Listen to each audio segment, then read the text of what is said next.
안녕하세요. 오랫동안 불교 이야기를 나누어온 사람으로서 이렇게 말씀드릴 기회를 얻게 되어 참으로 반갑습니다. 오늘은 옛날 인도에서 있었던 아주 작은 마을의 노인 한 분에 대한 이야기인데요. 이름은 아니라다라고 합니다. 이분은 한때 꽤나 이름난 장사꾼이었지만 지금은 집도 잃고 마을 변두리 작은 곳에서 혼자 살고 계십니다. 마을 사람들은 그분을 보면서 애처롭다는 생각도 했지만 동시에 위아해했죠. 왜냐하면 아니라다에게는 아들이 둘 있었고 두 사람 모두 부유하고 사회적으로 높은 자리를 누리면서 지내고 있었기 때문입니다. 어느 날 아니라다가 마을 사람들에게 이렇게 말했어요. 다들 내가 왜 두 아들과 인연을 끊었는지 위아해하는 것 같다고요. 그리고 거기에는 그럴 만한 까닭이 있다고 했습니다. 부처님의 가르침을 떠올릴 때 때로는 사람이 괴로운 선택을 해야 하는 순간이 있다는 것을 이야기하고 싶어 한 거죠. 그 뒤로 아니라다는 장남과 차남 각각에게서 보게 된 어떤 위험 신호를 알아차린 경험에 대해 풀어놓았습니다. 아이들의 말이나 행동, 그리고 가치관 속에 나타난 것들이라고 했어요. 부처님께서는 해로운 관계를 내려놓을 용기를 가지지 않으면 진정한 해방에 이를 수 없다고 말씀하셨는데 아니라다의 이야기가 바로 그 가르침을 다시금 떠오르게 해줍니다. 이제부터 아니라다가 겪었던 체험을 통해 인연을 끊어야 할 정도로 위험한 자녀가 지닌 세 가지 신호에 대해 좀 더 자세히 들려드리려고 합니다. 사실 이 세 가지를 제대로 알아차릴 수 있으면 우리 스스로도 삶을 보호하고 나이 들어가는 과정에서 더 평온한 길을 걷는 데 도움이 될 수 있다고 생각합니다. 먼저 아니라다가 겪은 첫 번째 일은 아이가 감사할 줄 모르는 모습으로 변해버린 경우입니다. 장남 부부 이야기를 들어볼게요. 이 아들은 어릴 적부터 공부를 아주 잘했고 마을 사람들도 기대를 크게 걸었죠.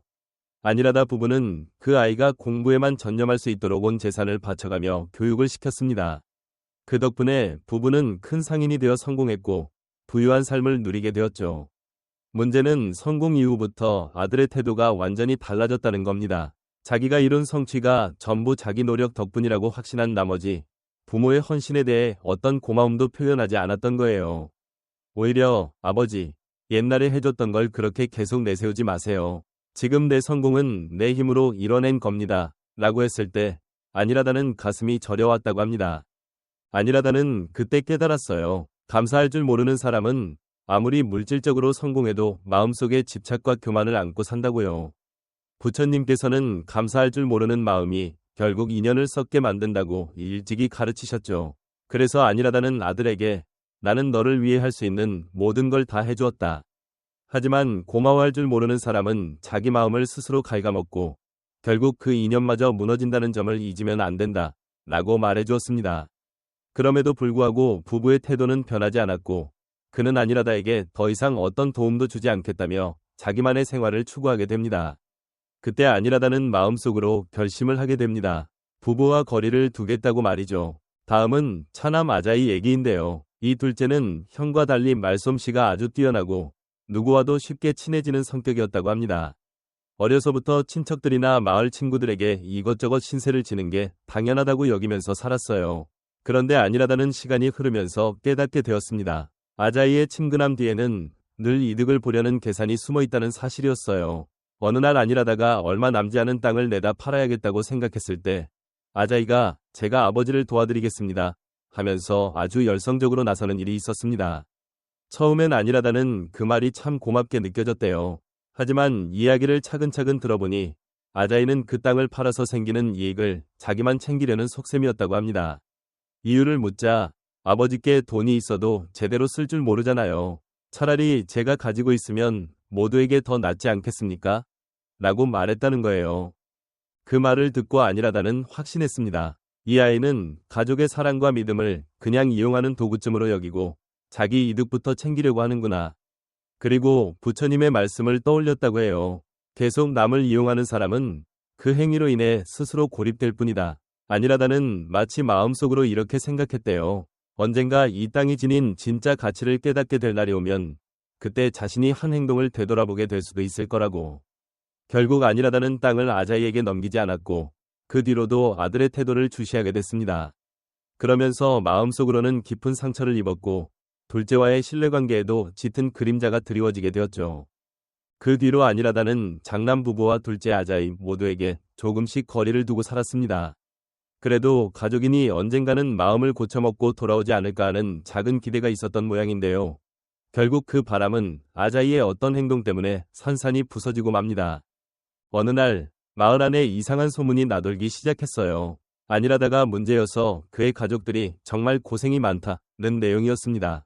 처음엔 다들 믿질 않았죠. 그런데 나중에 그 말이 아자이 입에서 나왔다는 사실이 밝혀지면서 사람들은 더 혼란에 빠졌습니다. 아니라다는 아자이를 찾아가 네가 그런 헛소문을 퍼뜨렸느냐고 직접 물었습니다. 그랬더니 아자이가 대답하기를 아버지가 좀 더 제대로 해주셨다면 우리도 이렇게 고생하지 않았을 거예요. 형도 그렇고 나도 그렇고 결국 아버지가 가족을 끝까지 잘 이끌어주지 못했기 때문에 우리가 알아서 살아갈 수밖에 없었던 거잖아요. 라고 했다지 뭡니까? 아니라다는 그 말을 듣고 정말 놀랐어요. 자기 잘못은 전혀 돌아보지 않고 모든 책임을 아버지에게 떠넘기고 있었던 거죠. 그 태도는 부처님 가르침과 정반대되는 것이었어요. 부처님께서는 늘 남 탓만 하는 이는 자기 허물을 돌아볼 수 없어서 계속 같은 잘못을 범하게 된다고 가르치셨잖아요. 그렇게 책임을 남한테 넘기는 사람은 결국 성장할 기회를 놓쳐버리고 계속 삐뚤어진 길에서 헤매게 된다는 말이죠. 이 일 때문에 마을 일부 사람들은 아니라다를 의심하게 되었고 그가 쌓아왔던 신뢰도 흔들리기 시작했습니다. 그래도 아니라다는 아무런 변명도 하지 않았어요. 그저 조용히 사는 길을 선택했습니다. 하지만 마음속에는 깊은 슬픔이 맺혀 있었다고 합니다. 평생을 바쳐 키운 아들들이 세상에서 서로를 돕는 존재가 아니라 이렇게 상처 주고 탓하는 존재가 될 줄은 몰랐으니까요. 그래서 아니라다는 다시 부처님 가르침에 마음을 기댄 겁니다. 지난 인연을 미워하지 말고 놓아버려서 내 마음을 자유롭게 하라. 스스로 그렇게 되뇌며 결국 자식들이 남긴 흔적을 삶 속에서 지워내기로 결심하게 됩니다.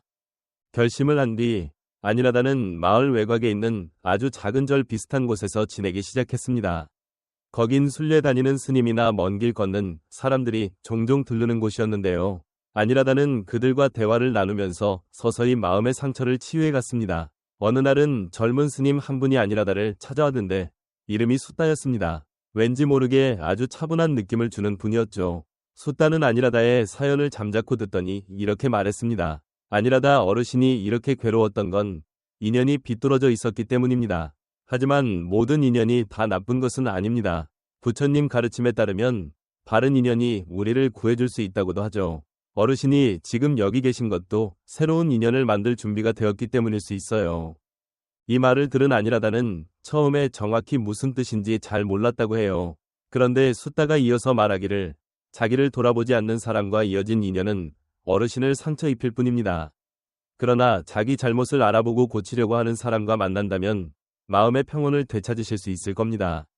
부처님께서는 참된 인연은 서로가 함께 자라나게 해준다고 하셨거든요. 아니라다는 그 말을 듣고 자기 아들들이 제멋대로 비뚤어진 인연 속에서 살고 있다는 생각을 하게 됩니다. 동시에 숫다 같은 사람과 나누는 새로운 만남이 자신 삶의 밝은 빛이 될 수도 있겠다는 느낌을 받았다고 해요. 그런 숫다는 마지막으로 이렇게 이야기해 주었습니다. 바른 인연을 선택하는 걸 두려워 마세요. 그게 과거의 인연을 놓아버리는 일이더라도 용기를 내는 게 중요합니다. 아니라다 어르신께는 그럴 용기가 있으십니다. 그렇게 말을 듣고 나니 아니라다는 한결 마음이 가벼워졌고 이제 내 인생의 새 출발을 해도 되겠다 하고 마음먹게 되었다고 합니다. 부처님 가르침이란 게 지난 얽매임에서 자신을 해방시키고 마음의 평온을 얻는 과정이라는 걸 몸으로 느낀 순간이었대요. 그 후로 몇 달이 지나도록 아니라다는 숫다 스님과 교류하면서 차분한 나날을 보내게 됩니다. 그런 어느 날 마을에 좀처럼 듣기 힘든 소문이 전해졌습니다. 장남 부부와 처남 아자이가 재산 문제로 크게 다투고 있다는 거예요. 궁금증을 가진 마을 사람들이 아니라다에게 찾아와 상황을 이야기해줬죠. 아자이가 아니라다가 가진 땅에 엄청난 자원이 있다는 사실을 알게 되었고 그걸 혼자 차지하려 했다나 어쨌다나. 그런데 형 부부도 그걸 알아차려서 두 사람이 치열하게 싸움을 벌이고 있다는 겁니다. 더 기가 막힌 건 아니라다에게 감사할 줄 몰랐던 장남 부부가 이번에는 땅을 지켜내겠다며 자기 행위를 정당화하는 것처럼 굴었다는 얘기였습니다. 사실 그것도 진심으로 아버지를 위해서가 아니라 결국 자기 이익을 지키려는 구실이었죠. 그 얘기를 듣고 아니라다는 부처님께서 말씀하신 집착이 결국 다툼을 낳게 된 거군요.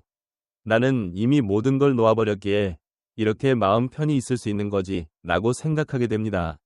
마을 사람들 역시 그의 차분한 모습에 감동을 받았고 왜 안일하다가 자식들과 인연을 끊게 되었는지 조금씩 이해하기 시작했습니다. 안일하다는 마지막으로 마을 사람들에게 이렇게 말했다고 해요. 나는 부처님 가르침을 믿고 과거를 미워하지 않으며 어떤 인연이 옳은가를 살펴본 덕분에 스스로를 지킬 수 있었습니다. 하지만 그렇다고 해서 아들들이 자기 잘못을 되돌아보게 되길 바라는 마음마저 놓은 것은 아닙니다. 그리고 다시 자신의 조용한 거처로 돌아가 평온한 일상을 이어갔다고 합니다. 그 눈빛 속에는 후회나 증오가 아니라 그저 잔잔한 고요함만이 남아 있었다고 해요. 한편 그렇게 평온하게 지내던 어느 날 낯선 순례자들 가운데 뜻밖의 얼굴이 나타났습니다. 아자이의 어릴 적 친구이자 예전에 아니라다 가족과 친분이 깊던 젊은이 산지부였습니다. 그는 이제 자라서 훌륭한 수행자가 되었고 부처님 가르침을 전하는 여정 중이었대요.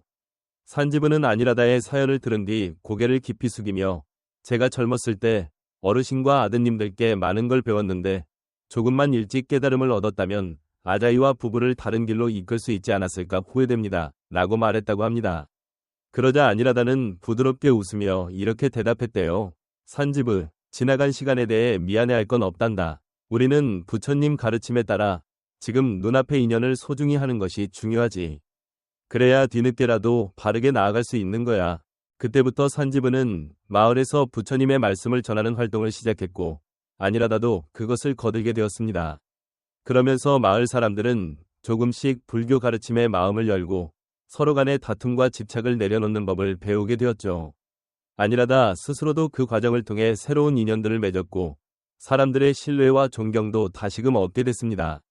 그런데 어느 날 아니라다 앞으로 편지 한 통이 도착했습니다. 놀랍게도 그건 장남 부부가 보낸 것이었어요. 내용은 아버지가 해주신 가르침을 문득 떠올리며 스스로의 행동을 뉘우치게 되었다는 얘기였다고 합니다. 그리고 둘째 아자이 역시 형과 재산 다툼을 벌이던 중 결국 자신의 잘못을 깨닫고 아버지께 사죄하고 싶다는 뜻을 전해왔다는 거예요. 아니라다는 부처님 말씀을 되새기며 답장을 썼습니다. 집착을 놓아버리고 서로를 용서하도록 하여라. 그렇게만 할 수 있다면 언제든 우리는 다시 새로운 인연을 맺을 수 있다. 편지를 붙이고 나서 하늘을 바라보니 마음속에 깊은 평온이 깃들었다고 해요. 부처님 가르침대로 위험한 인연을 가려내는 것은 괴로운 선택이었지만 그 덕에 새로운 인연이 삶을 더 넉넉하게 만들어 주었다는 사실을 확신하게 된 거죠. 그리고 다시 담담한 일상으로 돌아갔다고 합니다. 여러분, 오늘 이야기는 이렇게 긴 여정을 따라왔습니다. 아니라다라는 노인이 자식들 때문에 겪은 마음고생과 결국 인연의 비뚤어짐을 끊어냄으로써 마음의 안정을 되찾는 과정을 살펴보았는데요. 그 이야기 속에서 함께하기 어려운 위험한 자녀가 보이는 세 가지 징후가 무엇인지 좀 더 자연스럽게 짚어보게 되었습니다. 첫째, 전혀 감사할 줄 모르는 모습. 감사할 줄 모르면 주변에서 주어지는 사랑이나 보살핌을 당연한 걸로 여기게 되고 그 인연을 소중히 여기지 않게 됩니다. 부처님께서는 감사하는 마음이야말로 사람 사이의 인연을 든든히 지켜내는 힘이라고 하셨는데 그것이 사라지면 그 관계는 쉽게 깨져버리고 만다고 해요. 둘째, 언제나 남을 이용하려는 태도. 자신이 받을 이익만을 생각하며 다른 사람의 호의나 믿음을 마치 수단처럼 쓰는 행태입니다. 그런 관계 속에서는 애정이나 믿음의 균형이 깨어져서 결국 서로에게 상처만 남기게 되고 마음도 병들어가죠. 셋째, 끊임없이 다른 사람을 탓하는 태도. 자기 잘못을 마주하지 않고 책임을 전부 남들에게 돌리는 사람은 결국 같은 문제를 계속 되풀이하게 됩니다. 부처님께서는 다른 이만 비난하는 마음이 스스로를 눈멀매 빠뜨린다고 하셨죠. 그렇게 되면 관계도 항상 막다른 길에 이르게 되고 거기서 다시 배워나가기도 어렵습니다. 이 세 가지 특징을 한 번쯤은 마음에 새겨보시면 좋겠습니다. 그리고 우리 자신이 맺는 인간관계에서 혹시 이런 점들은 없는지 살펴본다면 과연 무엇을 놓고 무엇을 유지해야 할지 더 분명해질 거예요. 물론 실제로 인연을 끊는다는 건 굉장히 힘든 결정이지만 그게 꼭 필요한 상황이라면 용기가 있어야 하겠죠. 그 선택을 함으로써 결국 자기 삶을 보호하고 남은 시간들을 좀 더 평온하고 건전하게 보낼 수 있을 테니까요. 아니라다 이야기가 여러분께 작은 울림이 되었다면 좋겠습니다. 혹시 여러분들께서도 이와 비슷한 경험을 한 적이 있는지 아니면 이 이야기를 듣고 떠오른 생각이 있는지 궁금해지는데요. 함께 나누고 싶은 이야기가 있다면 꼭 댓글로 남겨주시면 좋겠습니다. 이 채널에서는 앞으로도 부처님의 가르침을 바탕으로 우리가 어떻게 더 나은 삶을 꾸려나갈 수 있을지 자주 말씀드리려고 합니다. 구독 버튼을 누르시면 제가 다음에 또 찾아올 때 가장 먼저 소식을 받아보실 수 있을 거예요. 오늘도 함께 해주셔서 진심으로 고맙습니다. 여러분 모두 마음의 평온을 누리시길 바라면서 저는 이만 인사를 드리겠습니다. 다음에 또 찾아뵐게요.